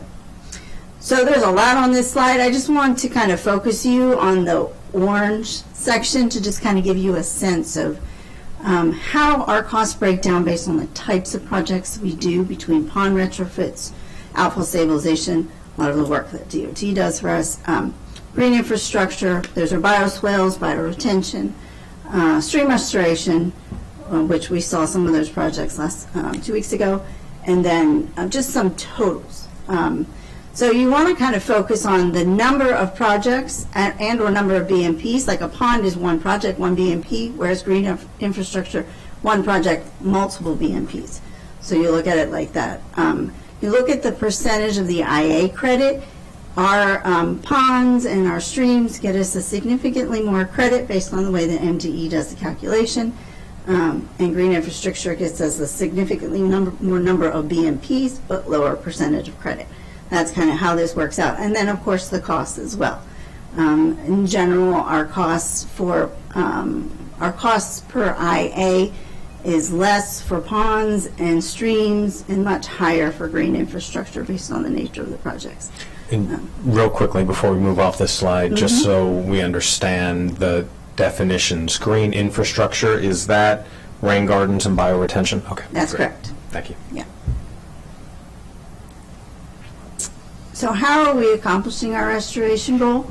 Well, we have our capital improvement program, which all of our work is funded through countywide PDF for the restoration work, with the exception of the work that Parks is doing for us for stream restoration, and that falls under their CIP project. And then we have work through DOT and the outfall repair projects. Plus, we have all our operating budget too. So we're going to go through our CIP budgets right now and kind of break down some of those projects. Go ahead, next slide, please. And countywide is where the bulk of our work is for our restoration work. It is a combination of ponds, green infrastructure, reforestation in some cases, and stream restoration. And what you can see here are the projects that we have going on right now and their estimated completion date, plus the watershed they're in. You can go to the next slide. Go ahead, Keith. And the rest of the project list. We're happy to answer any questions you have about these projects. They're all in the midst of design at the moment, estimated to be completed by around 2025. All right, next slide. So we also put together a pay-for-performance contracting mechanism. Essentially, this is the contractors in their proposal selected a series of projects, which you see here. They assume all the risk for that work. They get it done. They go through the design, permitting, and construction, and then they have to certify that they met the design elements and the construction elements. They're free from any major compliance issues, and they've met the IA requirements that they said they would. Then we pay them. So these are the projects that we selected. They're currently in the midst of design. We work very closely with them on that. We meet with them regularly to know how they're going. We will be out in the field when they're constructing to make sure the projects do not have any violations. We also, in this particular contract, our solicitation included elements of equity through our demographic index. And so about 50% of the project we selected have a medium to high demographic index, meaning that they are a high percentage of people of color and low income where these projects are sited. And that was an important element of our solicitation and something we wanted to make sure we did. We had said we wanted at least 33%. We exceeded that by having 50%. Next project.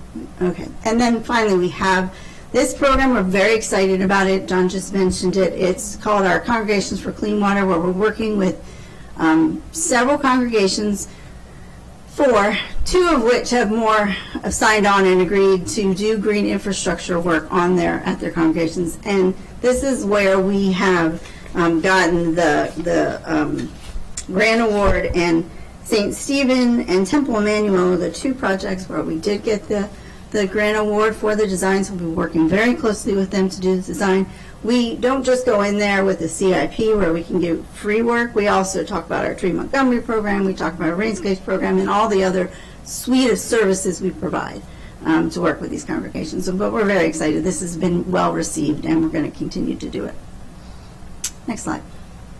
And then finally, these are the projects under Parks Stream Valley Protection. I'm sure you'll hear about those and through other hearings. We negotiated 2 MOUs with them. We are almost completed with the first MOU. That's at $4.8 million for the FY19-24 budget. Many of those projects are completed. They're in the midst of designing the next MOU, which was the $8.8 million of more outfall stabilization projects through that one, and those will all be completed by 2027 in time for our MS4 permit deadline. Fiscal year 27. Calendar year 26, I should be clear, so it meets our deadline. Go ahead, Keith. And then, so now I'm going to switch gears. So that was all of our restoration work. We also have a couple projects in here for major structural repair where we have aging infrastructure too. Our stormwater ponds, many of them were built over 30 years ago. They have failing pipes, risers. They were built with brick as opposed to concrete, and so we're working on repairing them. You can see the list of projects we have here. In particular, I want to call your attention to the ones in italics. These are these are repair projects, but they're also retrofit projects too. So when we go in to do work, we not only just repair it, we're also looking to see if we can improve it, upgrade it, to get more water quality treatment. So we do a combined effort there, and those are what those 3 projects are. We have 25 pond projects identified in our CIP. We do have more projects that we've identified for future years, but the ones you see here are on the highest severity need, as well for safety and repair, and that's why you see them in the CIP here. Next slide. We added a new PDF this year for general repair of BMPs and stream assets. This is looking at smaller dredging projects. The hopes is that if we do these dredging projects now, we're going to eliminate the need for a bigger dredging project in the future. Because ponds are doing their job by collecting sediment, but we have to remove that sediment. If we don't, then their storage capacity is reduced, and they're not doing their job of treating the water and holding back the water. So we have 2 ponds identified in each fiscal year. In this project, we also are beginning to do minor maintenance on streams. Streams require a lot of permitting, so we've moved this into our CIP. This is normal maintenance that we need to do. These are projects we have to maintain them in order to make sure that they continue to work, do their job, and the infrastructure that we installed stays or is repaired. We have about 14 projects right now identified. We do inspections of our streams, and we have a 5-year rotation cycle, so about 1/5 of them every year. Next slide, please. Planning, we also have planning. One interesting part about this this planning helps us support our MS4 permit restoration planning, TMDL implementation planning, the monitoring that goes into that, developing the assessment so we know where to site our projects.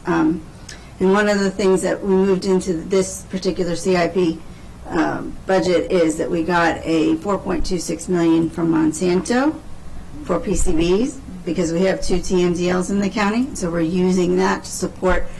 We do have monitoring work we have to do as from the state, as well as it supports some of our other planning work around MS4 and PCBs.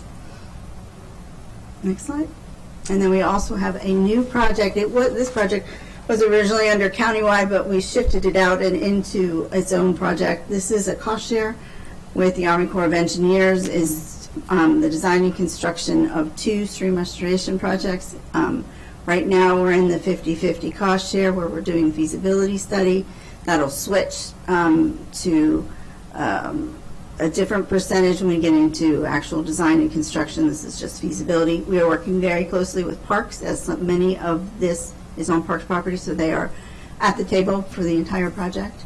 This work is in the early feasibility stages, so we're looking at this credit to help us certainly towards our next permit in planning. And finally, we heard a little bit about this earlier in DOT's session when they were talking about the Dennis Avenue Bridge. This is the flood mitigation component of it, where we're doing work to alleviate the flooding of the homes. You can see pictures of them here. And as soon as this project is in conjunction with the bridge, so it will move forward once that bridge is built. All right. Let's see. Good morning. I'm Stan Edwards. I'm the Chief of the Division of Energy, Climate and Compliance in DEP, and I'll be talking to you about the Comprehensive Flood Management Plan that is currently underway. I want to start out by saying this is an effort of not just DEP, but DEP, DOT, DPS, Emergency Management and Homeland Security, as well as Parks and Planning. These 6 agencies have come together to work on this plan and will continue to work on it going forward. There are 2 capital projects associated with the CIP. One is the continuation of the planning effort, the understanding what our situation is with respect to flooding, and then, as has been mentioned several times, the initial implementation of flood management projects. So just 3 quick bullets here on the purpose of the plan. We want to understand our current and future flood risk and vulnerability through really detailed engineering studies. We have to figure out what's going on in our community because we do know that with increased rainfall and the type of rainfall we're getting, these very intense storms, there are lots of areas in the county that are vulnerable to flooding, but we don't understand fully what the situation is. We want to look at the county's programs, policies, and other governance attributes that go into managing flooding. How do we want to design buildings in the future? How do we want to think about comprehensive planning in the future? Once we have data that allows us to understand flood risks, that we need to factor that into our policy going forward. And then we want to finally, and importantly, ensure racial equity and social justice is considered in doing this. There are populations in the county that are less able to not only protect themselves from flooding, but to recover from flooding. And so we need to factor that into our work. And when we've assessed the watersheds that we're studying, social vulnerability has been a big factor in that effort. Next slide there, Keith. Thank you. So here's just the phases of the plan. Phase 1 is completed. That was where we prioritized the watersheds that we will be doing the detailed engineering studies on. We started the review of programs and policies related to understanding and responding to flooding. The phase 2, which we're in right now, which will go through FY26, is doing the detailed engineering studies in the watersheds and continuing to develop and starting to implement the program and policy recommendations. And then phase 3, which will be starting in FY26 and beyond for many years, will be to implement these flood solutions and to continue to develop and implement the program and policy recommendations. The next slide just shows the watersheds we will be studying here as part of this plan. It's 11 watersheds, about 101,000 acres in the county. That's about 158 square miles of the county. As you might expect, the watersheds that went to the top of the list when we did the prioritization are the ones that are more heavily developed, heavily populated, more impervious area. So they're mostly in the lower county and up the 270 corridor. We're starting right now. We're in the what we call the pilot watershed, which is Sligo Creek. We are looking at that one because it was one of the highest priority ones for all the factors we had analyzed. It also is relatively smaller, and what we're doing right now is understanding how to fill gaps in our data We have lots of, as you've heard throughout this morning's conversation, we have a tremendous amount of stormwater management infrastructure out there, and we know an awful lot about it, but we do have gaps. And so filling those gaps is important when you're trying to do modeling of what might occur in the future. So that's the process we're going through right now in Sligo Creek. Once we figure out once our consultant figures out the process for filling those data gaps, we'll move on to the other 10 watersheds in the county. And by the end of this fiscal year, or end of this calendar year, we will have some initial projects identified in Sligo Creek that we may want to pursue to mitigate stormwater or flooding situations in the future. The contract includes identification of projects and initial cost estimates, and then we'd have to go to detailed design to implement those. So that's a quick review of the comprehensive flood management plan. Happy to come back at a later time and give you a much more detailed look at that in the future. I'm sure that would be of interest to you. And I'll turn it back over to him. Thank you. Thank you. So this is the work that we've completed between 2021 and 2024. I don't have all the projects here. We've completed over 14 projects, but I just kind of provided just a selection.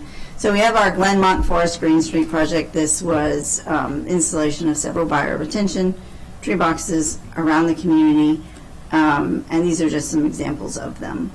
We also do have pond retrofits here. You can just see some examples of the pictures from them, some just after construction, others after it had grown in a little bit. Next slide. And here's some more stream restoration work before and after, just to give you an idea of what it looks like. 3 of these were parks projects, which you had seen in an earlier slide. Just wanted to show you those. And then, of course, we also have our Lower Booze Creek stream restoration project. And I believe that's it for us. Thank you. Fantastic. Thank you, Ms. Stevens and Mr. Edwards. Mr. Levchenko, short of going through, we'll just have a conversation and engage. And Sure. However you want to go forward. I mean, the packet has individual write-ups on each of the projects and the cost changes, if you have any questions regarding those. Staff was comfortable with those. I think with the flood management project, the scale of it, it will have a significant impact on the fiscal plan for the Water Quality Protection Fund, so we will definitely be looking at that during our operating budget discussions in terms of the impact on the charge, both for FY25 but in future years. So, keep that in mind. And you heard also about a couple of the new efforts, the Anacostia Streams Restoration, which has a significant cost share with the Corps of Engineers, and then the general repair of BMPs and stream assets, which is intended to really be a more of a proactive approach to try to prevent some of the bigger projects that may need to come their way through the structural repair project. And I did note that the structural repair project does have potentially a significant lot of work that would be involved in that. But if they can stay ahead of it on the general side, on that new project, they'll have some warning if they have big work coming up. So once again, when you look at backlogs, not every backlog is created equal. And if you have some proactive work going on to identify this work through your regular inspection process, then it's a little bit easier to stay ahead of it than if you aren't sure what you've got and you've just got thousands of assets you've got to deal with and you just plug in a number. So staff's comfortable right now, and we'll just see how it goes over the next couple of years with this new project. Great, thank you. I have a few questions, and once again want to extend my appreciation to the department for the recent tour that you provided us and members of the community. It was open for everybody, public meeting of sorts, and a number of residents did come out to see firsthand the importance of this work, and it was enlightening to see the communities that needed it, how it was integrated into the natural environment, and what the benefits thus have been. And I'm going to circle back to the question I asked during the presentation from Ms. Stevens with regard to the breakdown of the projects and the funding, and that the stream restoration occupied about 48% of the funding, and the green infrastructure only 3%. And then one of the last slides that you showed particularly in the Glenmont area, which as I drive through that area, I see firsthand it's fantastic. The tree boxes, the rain gardens, the bioretention. How do we increase that type of work from the 3% to more, quite frankly? Yeah, that's a great question.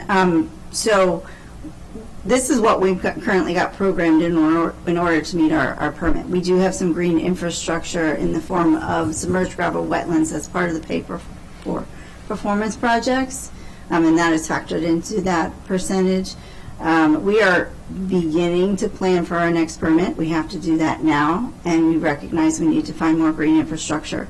We also use our programs like Grainscapes or Clean Water Montgomery grants to also see a lot more green infrastructure done on private property through those programs.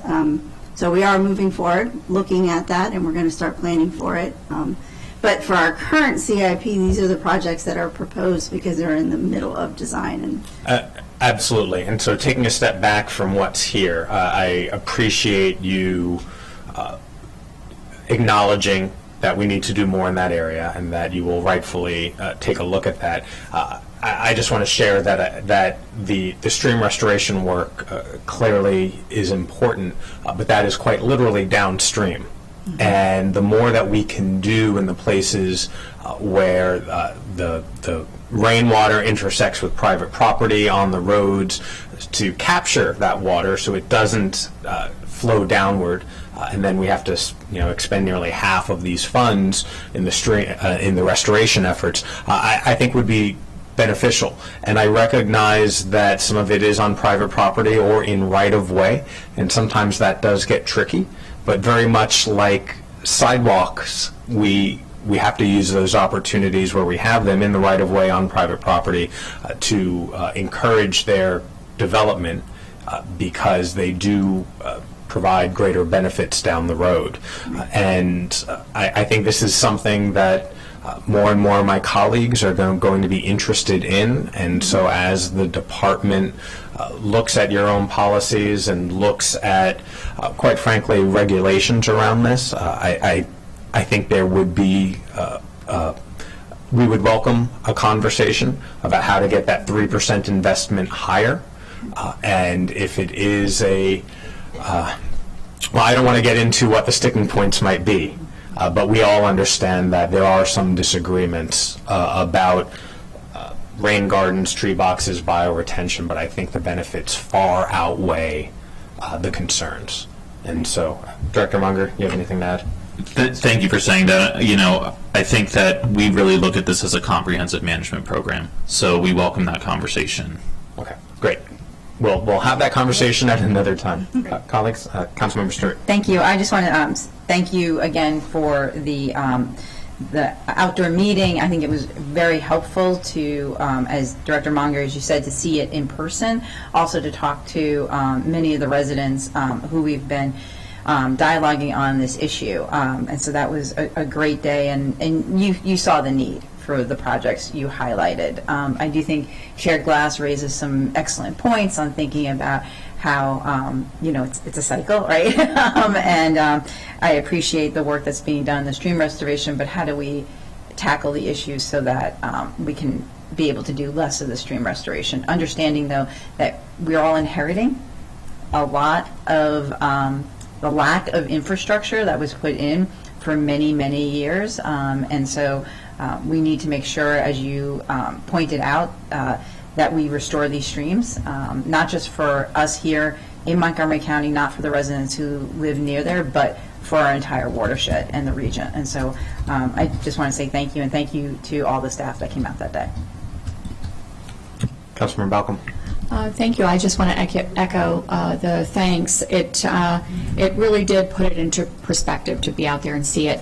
But to Chair Glass's point, some of the things that we heard even that day from the residents of, this is all well and good, but what about preventing this from happening? So I think that I think it's a long discussion to have, but a very important discussion about how we look at, how we look at getting the funds to do what we can now, but then also from the perspective of what legislative changes need to happen in order to put in more guardrails. So thank you. Appreciate my colleagues' comments. Another question I have, and I wish DOT was here because it is important to both of you as government agencies. The number of different agencies you need to speak with and coordinate with, are vast. But one that both DOT and DEP work with particularly is MNC PPC. Right? And so park and planning, recognizing a number of these properties that need assistance, that need the remediation, are on park property. What is that relationship like? Are there things that need to be streamlined, or as we as the legislative body, are there things that we can help facilitate to smooth out if there are any sticking points or disagreements? I think our working relationship with them is fine. We are collaborating on a number of projects. We work with them not just with the stream restoration, but also recently with litter reduction issues.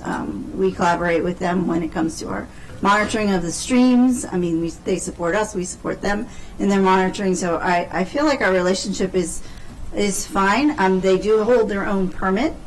And so we have, they are doing their own restoration work, and they support our restoration work through stream restoration right now. I think we do collaborate on locations where there needs to be work, and we work with them on that. And we look toward, I know they support DOT and push them to do more work, especially with their outfall work, and that's the position they need to take in order to protect our streams. So I feel like our work is going well. With them, and we collaborate all the time. They're just up the stairs a couple floors now for the first time in a while. Yeah, that's a great response. I just want to add on the flooding work so far. They've been very involved in the flood planning. As we move forward toward implementation of both policy issues and implementation of projects, both planning from a development standpoint, review and approval, and parks, because they own much of the natural environment where water flows, are going to have to play a increasing role in solving those problems. Right. And so, but so far, I think we've had a good working relationship. And I thank you for that. And I should have prefaced, I'm not casting aspersions, right? I'm just trying to make sure that the important work we need to do gets done. And there are sometimes in government turf battles and bureaucratic disagreements, right? Things that we are all aware of. But I'm glad to hear that that either doesn't exist or it's minimized or mitigated so that we can do this work. So very good. I appreciate that. And nothing else from my colleagues. So we'll support these projects. Sure. Yeah. Just, I did want to note, and you alluded to it earlier regarding the stream restoration work.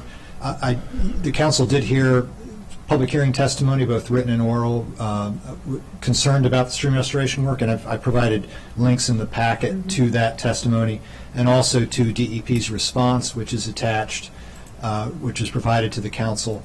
And it's basically what you heard from Director Munger, that while the numbers may not be where they want them to be in the future, they do see it as a comprehensive approach requiring both upland improvements, especially for quality control, but that the stream restoration work is needed for a lot of the quantity issues that the upland BMPs, it's very difficult for those to address the quantity issues that are hitting the streams.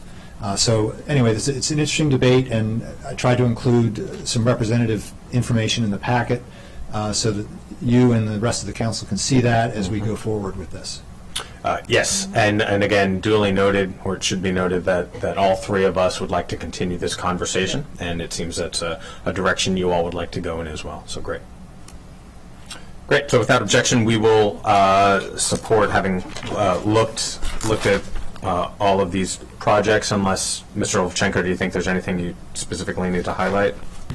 No, I think we did cover them. Okay. Once again, we're going to have to, because it is a special fund, we're going to be looking at it again from a fiscal standpoint as part of the operating budget.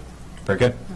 Thank you so much, council members, and I also want to say a very public thank you to DEP's team that's here. I've Stan Edwards of the Climate Division, Amy Stevens. This is her first day as acting division director, so it's a great way to start her first day. I also want to recognize Vicki Wan, who's here from Strategic Services, Anthony Skinner, our budget guru, Willie Wayner from Resource Management, the legendary Pam Parker, saying no. I've said it before and I'll say it again. You can see from a mile away what a talented team we have here at DEP. So we really look forward to working on these issues with you going forward and are very grateful for your support. Mr. Levchenko, thank you. Also a shout out to OMB, because we all know you don't get far without having OMB at the table.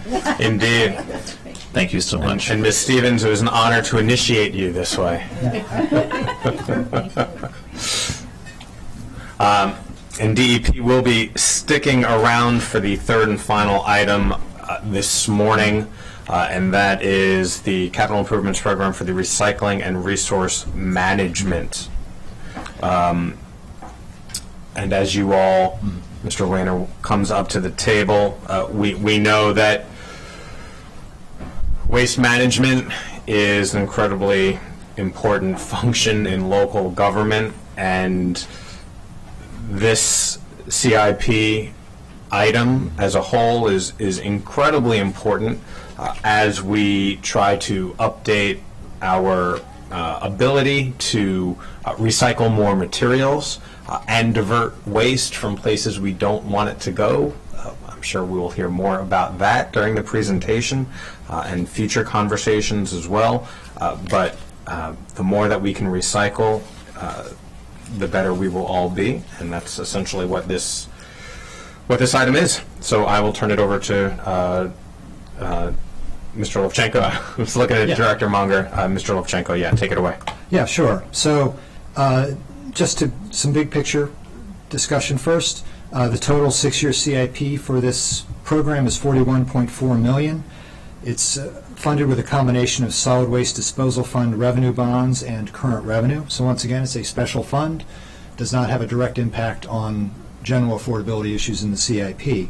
There is one new project recommended, the Oaks Landfill Leachate Pretreatment Plant retrofitting, which would upgrade some equipment that's well past its useful life, and we can talk about that. There's also 2 ongoing projects that this committee has discussed in the past that don't have any changes in cost or scope, although there are some schedule adjustments. We have the full upgrade of the existing recycling center complex, and then also the Goody landfill remediation project. The short answer is a lot of this is really just an update of the CIP. I don't see a lot of issues arising out of it. But just to highlight what Mr. Glass said, we have some very important work going on here, especially the full upgrade of the existing recycling center complex. This is a $27 million project. It's taking a little bit longer than they were hoping because of issues they've run into as part of the design of the project and redesigning it and basically refashioning it on site. So it's taken a little bit longer. But the end result will be both an increase in the throughput of the facility as well as improvements and upgrades to the equipment that will provide the recycling capability at that site, and also allow for potential future improvements, including some acceptance perhaps of single stream recycling, which they can't do now, which might open up some opportunities to take recycled materials from jurisdictions like the city of Rockville, for instance. So that's very exciting. But mainly to have the sufficient capacity and operability of the plant that we don't need to be exporting our recycled materials to be processed elsewhere, as it has been. So it's just a major project, and fortunately the costs are not shown as being increased here, just a extension of the project timeline for this project. Are there any questions on that particular project before we move on? The Goody Landfill Remediation Project has also been ongoing for a number of years, related to a consent order that we entered into with the Maryland Department of the Environment back in 2013 in terms of dealing with the closed landfill. Also, it does include future reuses of the site. And when we talk about reuses, we're talking about low-intensity reuse. We're not talking about redevelopment on the site or anything like that. We're talking about trails, gardens, playground equipment, a solar array, things like that that can be done on the site without requiring as much disturbance or concern about stability on the site, as would be the case if you're talking about major reconstruction. So all that is built into this project going forward. It's had a couple of amendments over the years as the costs got better defined, but now the project is basically shown as a status project, consistent with what was already in the amended CIP. And there's been a lot of coordination with the community in terms of the construction itself, or the remediation work itself, as well as the future reuse. And of course, DEP staff are here; they can speak to the latest on that. But staff does not have any issues with that project either. And with the new project, once again, it is a responsibility of DEP to manage its closed landfills, including the Oaks landfill. And there may be other equipment and facilities there that will need future work as well. But this is one piece that's been identified at this point and needs to be included now as part of the CIP. Great. Thank you, Mr. Levchenko. I think the item that most people are curious about is the recycling center complex and the status of that and what that will be able to incorporate. So to the DEP team, I don't know if it's Mr. Weiner or Director Munger who wants to give us an update. Sure, I'll turn it over to Division Director Weiner in just a moment. Just to say that, as Mr. Levchenko noted, and as is noted in the packet here, right now we unfortunately have to outsource a lot of materials, and we're looking to upgrade this facility in part to allow it to process more on site. It was built in 1991. I think all of our lives were very different in 1991. The recycling world and technologies were very different in 1991. There were upgrades made in 2002, but certainly those were all a long time ago, so we're really appreciative of your support to upgrade this facility so that it can better handle all of the needs of our community when it comes to recycling. So with that, why don't I turn it over to Mr. Weiner.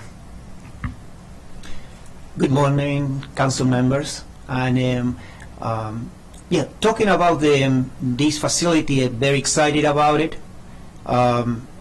Unfortunately, we had a little delay because of some unexpected conditions that we found during the pre-design that involved the utilities that feed the current facility, and most likely would not be able to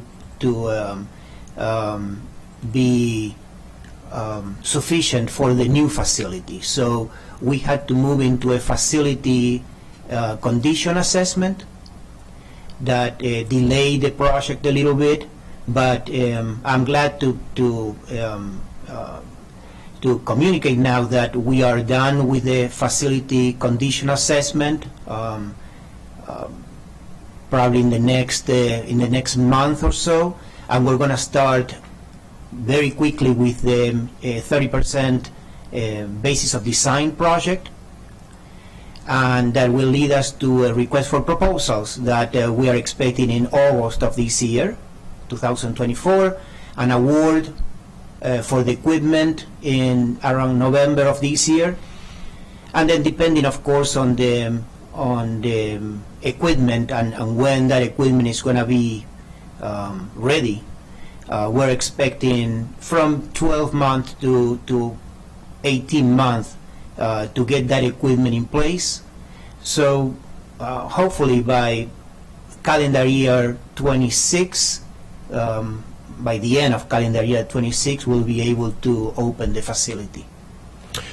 So thank you for that. So the goal as of now is by 2026. Can you share what some of those upgrades are, what the new capacity you're hoping for? Sure, thank you for that question. Right now we are able to process, and based on what Director Munger said, back in 1991 the conditions were totally different, and the facility was designed to process about 80 tons of material per day.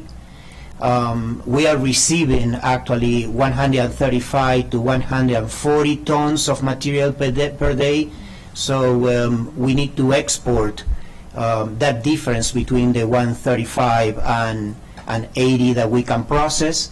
So the new facility will be able to process between 200 and 220 tons of material per day, which will be sufficient to process not only what we're producing right now, but in the future with increases in recycling based on the new programs and initiatives in zero waste that we're implementing. So it's looking into the future. It will also have equipment, automated equipment, that will be able to process cleaner material that will give us a more advantage into pricing for the marketing products, and also have the capacity, like Mr. Levchenko was saying before, to, as a second stage, to process single stream material and be able in the future, in the near future, to process material that is coming, that is being collected single stream, like in the city of Rockville or the city of Gaithersburg. Appreciate that. So going from 80 tons to approximately 135 is going to be great, so that it doesn't go elsewhere, wherever that where is. We know where some of it's going, but with that increased capacity, can you just go a little further and share what some of the technological advances are? Are there new plastics that will be able to be recycled, or what other types of material will be able to be collected? Yes, thank you for that question. For example, right now we are collecting plastics number 3 to 7 as one group. The new optical sorters that we're going to be implementing on the site will be able to separate all these plastics by number. So we'll have an advantage on the marketing of these materials. We also going to be, one thing that is very important is that we are processing glass right now at the very end of the process. So it as you know, broken glass is very abrasive, and it creates a lot of problems on our conveyors, a lot of maintenance problems. So we're going to be rectifying that situation by dropping the glass at the very beginning of the process. That's going to be a huge change. There is a possibility that we're going to be pulverizing that glass too, that we're not doing these days, and be able to use that glass as an amendment to the concrete or any type of other process that can utilize that pulverized glass, instead of having to send it like we're sending it now as broken glass to probably the only plant that is recycling glass in all this area, which is in Pittsburgh. No, that's helpful and exciting, and so thank you for expanding a little bit more on what this investment will actually mean in terms of capacity and scope. Colleagues? No, that was it. Thank you, Director Munger.